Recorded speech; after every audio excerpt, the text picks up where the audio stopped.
سلیم زنی است که شوهرش مرده هست و بیوه هست. کسی به نام ابو طلحه از این خواستگاری میکند. ابو طلحه کافر است، سلیم مسلمان است. ابو طلحه نوشته میکند به اون ورقی که برای خواستگاری روان میکند به سلیم، در اون ورق نوشته کرده که من طلا هم دارم، نقره هم دارم، جوانی هم دارم، بیا من از تو مطالبه میکنم با من ازدواج بکن، همه چیز را دارم. اگر از هر زن مطالبه بکنم بدون درنگ کردن با من ازدواج میکند، اما من از تو خوشم میآید، میخواهم با تو ازدواج بکنم.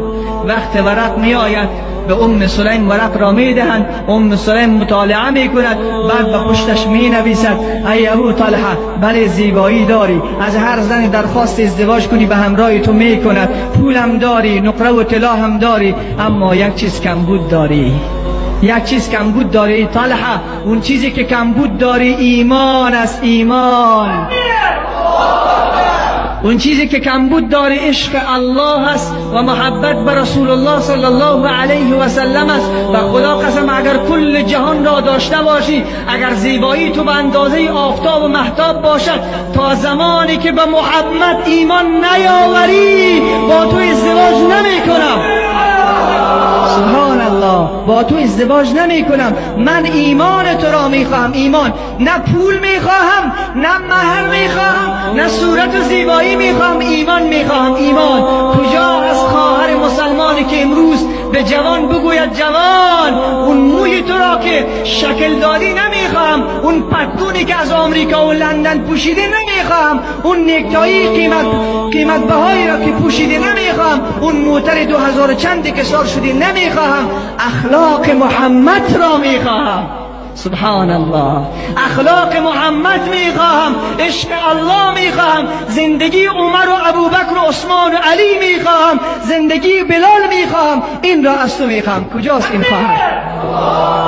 بنازم به اون خواهره که در چنین شرایط، در قرن 21، در عصری که فساد از همه طرف امواج خود را به طرف مسلمان ها در حرکت در آورده، امروز خواهر از برادر این مطالبه را بکند و یک برادر از خواهر این مطالبه را بکند.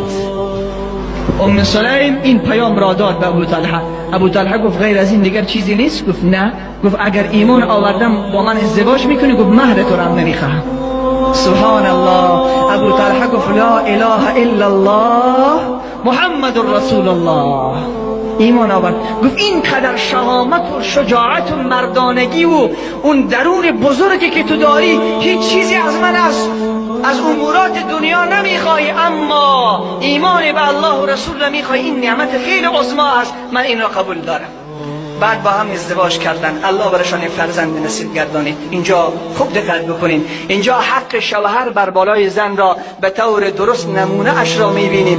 فرزند الله نصیبشان گردانید. اون فرزند نامش عبدالله است.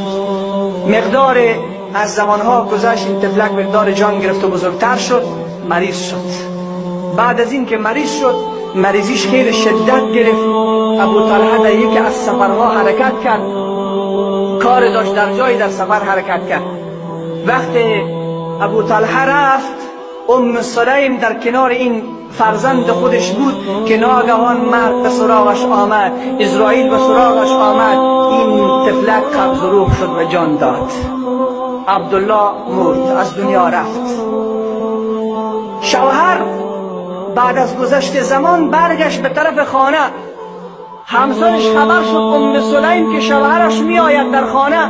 پیش از آمدن شوهر خود را آرایش کرد، خود را آماده کرد که الان شوهرم به طرف خانه در حرکت است، به خانه می آید. جسد فرزند را در خانه دیگر بود. سبحان الله. مادر را پیدا می کنی امروز در کره زمین که وقتی فرزندش به پایش خار می خره یا یک تصادم خیلی جزئی می کنه، سر و صدایش فراز آسمان ها را می گیره، 3 روز پشت هم گریه می کنه، فغان می کنه. فرزند خود را، یگانه فرزند خود را از دست داده، اما می داند که الله اجر صابران را بدون حساب در جنت نصیب می گرداند. می داند این زن که من امت محمدم صلی الله علیه و سلم. رسول الله از این امت صبر و شکیبایی طلب کرده، همان قسمی که خود محمد صبور بود. این امت باید صبور باشد. اما طرف دیگر حق شوهر است، نباید شوهر